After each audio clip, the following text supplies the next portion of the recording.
Bonjour à tous, bienvenue dans cette nouvelle vidéo. Aujourd'hui, on va parler de la maison 8, une maison mystérieuse, une maison qui fait peur. C'est, dit-on dans les textes, la maison la plus maléfique du zodiaque.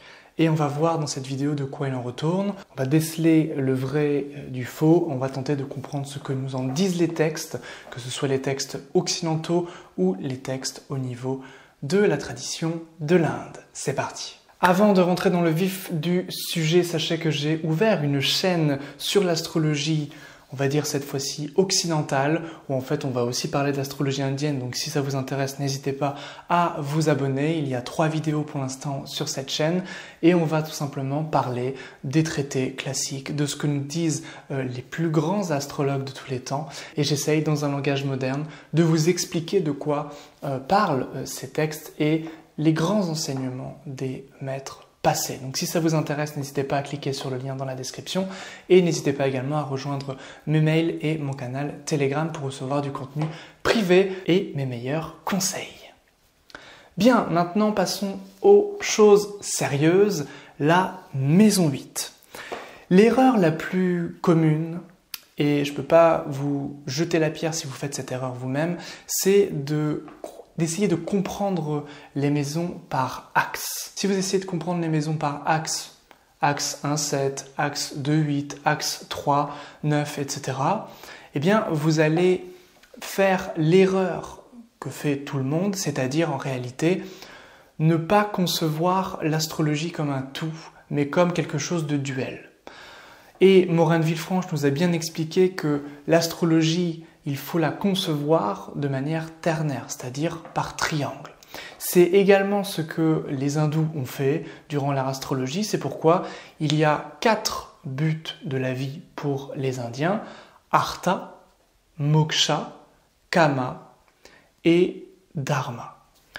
En fait, comment ils ont récupéré ces 4 buts de la vie? Tout simplement en divisant le zodiaque par 4, ce qui a donné 3 triangles. Il faut donc comprendre le zodiaque en fonction des triangles. Je vous invite, si vous voulez avoir plus d'informations sur les maisons par triangle, à cliquer sur ce lien ici où vous allez retrouver ma chaîne Astrologie des Maîtres, où je vous explique tout cela en détail. L'erreur donc commune, c'est d'essayer d'expliquer la maison 8 en opposant cette maison 8 à la maison 2. C'est-à-dire que la maison 2, c'est quoi? C'est les biens. Donc la maison 8, forcément, ce sera l'absence de biens. Ça, déjà, c'est une erreur, puisque la maison 8, c'est la deuxième maison comptée de la 7. C'est-à-dire l'argent d'autrui. Si on veut recevoir une pension alimentaire dans un thème horaire, par exemple, on va étudier la maison 8. Si on veut savoir si le conjoint va gagner de l'argent l'année prochaine, on va étudier la maison 8. Donc la maison 8 n'est pas une maison de perte financière. C'est une maison de gain, une maison de donation, c'est-à-dire l'argent qui vient de l'extérieur. Et c'est également la gestion de l'argent d'autrui. Quelqu'un qui est très marqué par la maison 8 pourra très bien être banquier, pourrait très bien être dans l'investissement, pourra très bien gérer l'argent d'autrui. Voilà. Ça, c'est quelque chose qu'on voit très souvent avec les gens très marqués par la maison 8. Donc là, on n'est pas du tout dans quelque chose qui fait peur. On n'est pas du tout dans l'idée que c'est la maison la plus malheureuse, comme disent les anciens. Pourquoi la maison 8 maintenant est dite malheureuse? En fait, il faut comprendre ce terme de malheureux en tant que non irrigué par la lumière de l'ascendant. Si je prends les aspects, donc vous savez peut-être que les aspects, c'est relié aux planètes. Un aspect vénusien est un sextile, un aspect martial est un carré, un aspect par trigone est un aspect de Jupiter, et un aspect d'opposition est un aspect saturnien. Maintenant que l'on a compris ça, eh bien, il reste tout simplement 4 maisons qui ne sont pas irriguées par la lumière de l'ascendant, la 2, la 12, donc qui sont les 2 maisons qui sont juste à côté du trône de la lumière que sont le lion et le cancer. Vous avez également la maison 6 et la maison 8, qui depuis le Cancer, donc la 6e du Cancer c'est le Sagittaire, et la 8e du Lion, c'est évidemment les Poissons, eh bien il n'y a pas d'aspect entre le Lion et les Poissons et entre le Sagittaire et le Cancer. C'est pourquoi les maisons 2, 6, 8, 12 sont dites des maisons malheureuses. Avec le temps, la maison 2 est devenue une maison plutôt neutre, mais les Indiens ont gardé quand même cette notion de maléfique, puisque la maison 2 est dite Maraka, c'est-à-dire maison mortifère. Ainsi, les planètes situées dans ces maisons-là vont avoir tendance à être freinées dans la fluidité de leurs actions, de leurs effets, de leurs mouvements. Comprenez bien que lorsqu'on parle de bénéfique ou de maléfique en astrologie, il ne s'agit jamais d'un point de vue moral, il s'agit toujours, je répète et j'insiste, d'un point de vue biologique. Autrement dit, tout ce qui est régi par l'aspect bénéfique des choses, ça veut simplement dire que la manifestation aura lieu de manière fluide, que les choses vont se manifester. À l'inverse, si vous avez Saturne en chute en maison 8, eh bien ce que va régir Saturne va avoir tendance à ne pas se manifester. Si par exemple c'est ici la maison 8, donc par rapport au bien du conjoint, par rapport aux pensions alimentaires, aux donations ou je ne sais pas quoi, à quelque aide sociale que ce soit, eh bien Saturne en chute, durant cette période de Saturne en chute, il n'y aura pas ou il y aura vraiment des pertes profondes au niveau de l'argent ou des aides sociales. En astrologie horaire, si vous êtes marqué par la maison 8, c'est que eh bien, le consultant pense à la mort ou quelque chose l'effraie. La maison 8 est une maison de longévité. Si vous avez Saturne dans la maison 8, surtout s'il est bien positionné, exaltation, en Sagittaire, en Poisson, en Capricorne ou en Verseau, eh bien c'est très fort, très bon pour la longévité, car il y a effectivement une analogie très forte entre Saturne et la maison 8. L'astrologie fonctionnant par analogie, c'est toujours cette analogie, c'est-à-dire le point commun, ce qui relie par essence une planète et une maison, qui va avoir tendance à se manifester en premier. Ainsi, si vous avez la Lune en maison 8, eh bien vous allez plutôt avoir tendance à avoir des pensées un petit peu déprimantes. Si vous avez le Soleil en maison 8, votre vitalité va avoir tendance à être un petit peu faible, un petit peu affaiblie, voire détruite de temps à autre. Ça va être vraiment une vitalité qui va être un petit peu dans les chaussettes. Et puis, si vous avez Mercure en maison 8, ça va donner une forte profondeur intellectuelle, mais on peut aussi beaucoup penser à la mort ou avoir tout simplement une gestion de l'argent qui peut être intéressante. Saturne en maison 8, on l'a vu, a un rapport avec la longévité, avec la mort. Mars en maison 8 va avoir plutôt un rapport au niveau des chirurgies, des opérations chirurgicales, des accidents ou de la guerre. Vénus en maison 8 va plutôt avoir un rapport avec l'astrologie médicale, c'est-à-dire ici tout ce qui est relié au sexe, tout ce qui est relié aux parties génitales, tout ce qui est relié aux maladies vénériennes également. Jupiter en maison 8 va plutôt nous renseigner sur un héritage cette fois-ci, c'est-à-dire une donation, quelque chose qui se manifeste de manière assez conséquente. Jupiter va ici nous parler d'un héritage s'il est en relation avec la maison 8 ou son maître, c'est-à-dire conjoint, en aspect ou tout simplement occupant la maison 8. Rahu en maison 8 va donner une énorme profondeur dans l'introspection et aussi dans l'investigation. Rahu et la maison 8 ont ça en commun, le monde de la recherche. Ketu, quant à lui, va plutôt nous donner une intuition sur le monde subtil, sur ce qui est un petit peu caché, et va plutôt nous renseigner sur, non pas le domaine de la voyance comme pourrait l'être Rahu ou Saturne, mais beaucoup plus sur le domaine énergétique comme pourrait l'être un Mars ou le Soleil en maison 8. Donc tout ce qui est forme de Reiki, de magnétisme, de Tai Chi, de yoga va plutôt être un Ketu en maison 8, plutôt qu'un Saturne ou un Rahu en maison 8. La maison 8 est bien sûr une maison dite inconfortable car c'est la maison du changement.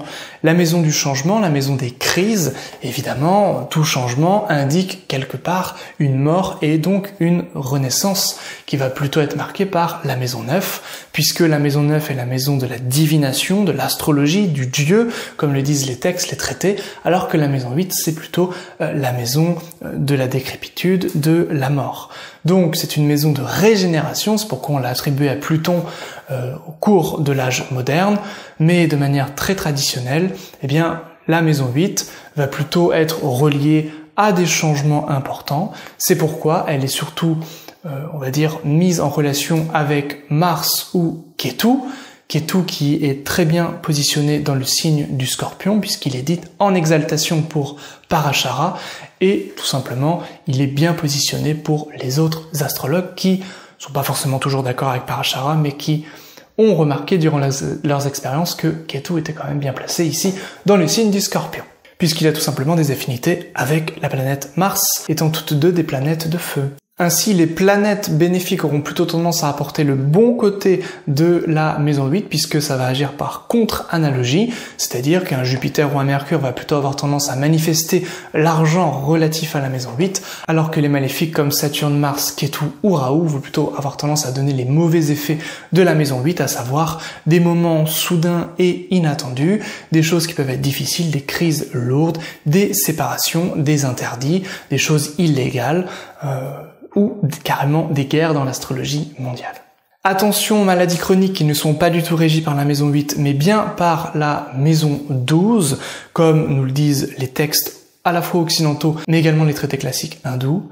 La maison 8 va donc surtout être en relation avec deux planètes maléfiques, à savoir Saturne, la première planète ici, qui dans les co-significateurs, donc l'ordre chaldéen des planètes, eh bien évidemment est relié à la maison 8, puisque dans l'ordre de vitesse des planètes, Saturne maison 1, Jupiter maison 2, Mars maison 3, Soleil maison 4, Vénus maison 5, Mercure maison 6, Lune maison 7, Saturne est bien relié à la maison 8, puisqu'on recommence le cycle des planètes. Pourquoi on n'utilise que 7 planètes? Parce que comme le disait Louis-Claude de Saint-Martin, tout dans la nature est régi par 7 fonctions, même s'il y a beaucoup plus de fonctionnaires. Ainsi, Saturne va être le co-significateur de la maison 8, il aura donc une analogie naturelle avec cette maison, et va donc nous renseigner sur la profondeur, sur la recherche, sur tout ce qui est un petit peu caché, puisque Saturne est la planète la plus éloignée du Soleil, la planète la plus lointaine, donc va avoir un rapport avec la solitude, l'isolement, mais aussi un rapport avec la dépression, les coups de blues,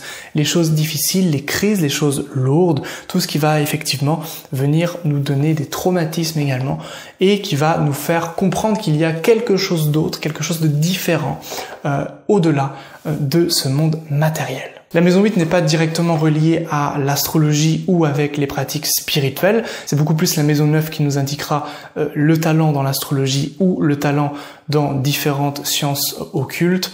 La maison 8, tout simplement, va nous renseigner sur des difficultés que l'on va vivre puisque c'est une maison de passion. Passion entendue en tant qu'étymologie, c'est-à-dire que le natif va être l'agent passif. Ici, c'est-à-dire que il ne peut pas faire grand-chose contre ce que régissent ces maisons de passion, à savoir la maison 4, la maison 8 et la maison 12.